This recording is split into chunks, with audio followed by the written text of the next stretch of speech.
Pilihan raya kecil Dewan Undangan Negeri Don Chini kali ini mencatat sejarah apabila ia dilakukan ketika negara dalam tempoh Perintah Kawalan Pergerakan Pemulihan, fasa pemulihan ketika negara ataupun fasa pra-kemenangan dalam kita berhadapan dengan perang melawan COVID-19 ini. Tetapi dalam masa sama juga kita ingin melihat bagaimanakah selera politik rakyat ketika ini ketika kita berhadapan dengan pandemik COVID-19 dan juga dalam kita untuk menyemarakkan demokrasi di negara kita ini. Dan untuk itu kita bercakap dengan saudara Zaidil Baharudin, penyelidik kanan Center for Governance and Political Study ataupun CNGPS. Zaidil, kalau kita lihat lanskap politik ataupun perubahan lanskap politik negara sejak kebelakangan ini, adakah ini sedikit sebanyak menyebabkan kurangnya selera politik ataupun kelesuan politik di kalangan rakyat, dengan ditambah pula kita lihat dengan 3 calon, 1 calon Barisan Nasional dan 2 calon bebas dengan ketiadaan calon daripada gabungan Pakatan Harapan tidak bertanding. Adakah ini bermakna apa indikasi yang ditunjukkan dengan keadaan semasa ini? Kalau nak tengok kelesuan, kalau kita nak kata sebab gerakan politik saja, bolehlah kot. Tapi dia sebenarnya gabungan antara beberapa faktor lah. Dan antara faktor terbesar saya rasa ialah penularan wabak COVID-19 yang mana Perintah Kawalan Pergerakan betul-betul telah merencatkan kegiatan ekonomi setempat dan juga antarabangsa. Jadi rakyat secara umumnya lebih mahu memberi tumpuan kepada isu-isu ekonomi dan juga pekerjaan dan sebagainya. Jadi sentimen kelusuan itu ada di luar. Dan walau bagaimanapun sentimen ini, pandangan saya adalah lebih berbentuk anekdotal. Kita tidak menjalankan kajian menyeluruh tentang peratusan ataupun kelesuan itu berada di tahap mana dan sebagainya.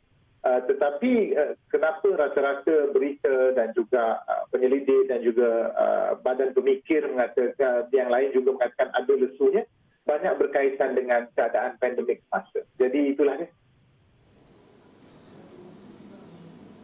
Zaidil, kalau kita lihat kempen pilihan raya kecil pada kali ini sedikit berbeza dengan SOP yang ditetapkan, nak berkunjung ke rumah secara fizikal, juga ada hadnya tidak boleh lebih daripada 3 orang seperti yang digariskan oleh SPR.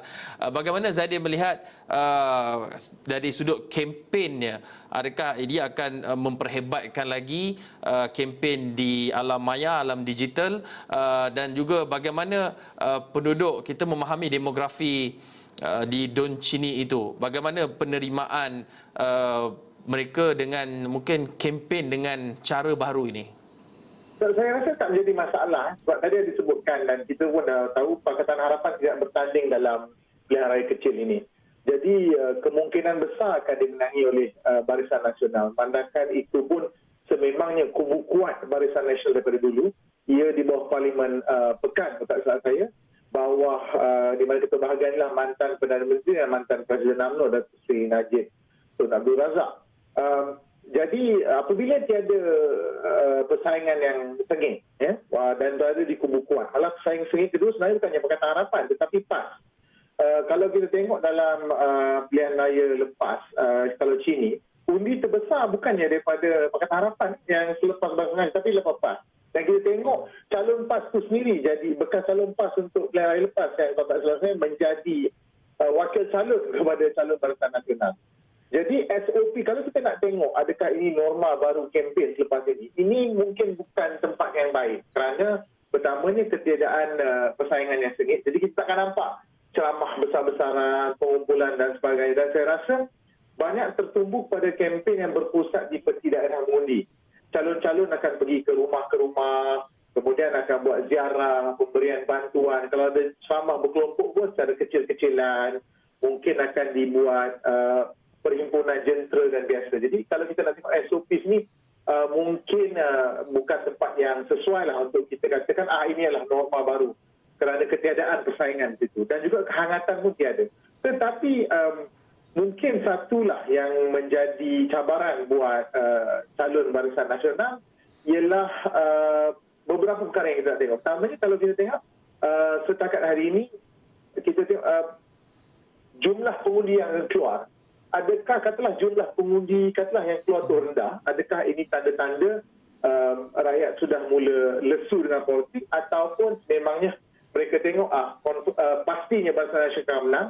Jadi saya rasa cabaran utama ialah untuk pastikan kehadiran pengundi tinggi, dan sekiranya Barisan Nasional berjaya mengeluarkan pengundi dengan keperatusan yang tinggi, mereka boleh menggunakan bahawa ya, ini satu petanda bahawa muafakat nasional ini ialah sesuatu yang disokong oleh rakyat dan mereka nak menunjukkan sokongan mereka. Jadi mungkin setakat itu sahajalah yang cabaran yang dihadapi oleh Barisan Nasional. Tapi kedua, kalau kita tengok menarik, calon bebas ialah daripada saya naik atau timbalan ketua bahagian bersatu di situ. Jadi mungkin ini akan timbul beberapa persoalan tentang, katalah ura-ura diadakan pilihan raya pada hujung tahun ini, bagaimana dengan pembahagian kerusi? Adakah nanti jentera tempatan parti masing-masing akan berasa tidak puas hati, akan mungkin ada timbul perang tiga penjuru, dan kemudian kita juga perlu lihat lambang yang juga adalah Barisan Nasional. Kita tak nampak lambang Perikatan Nasional. Kemudian tapi dari segi muafakat nasional yang mana antara BN dan PAS tu nampak mekar sebab wakil calon dan sebagainya. Jadi ini persoalan yang mungkin kerajaan sekarang yang ditubuhkan di bawah naungan Perikatan Nasional, mungkin mereka perlu mengatasi ataupun bersepakat tentang perkara ini dengan secepat mungkin.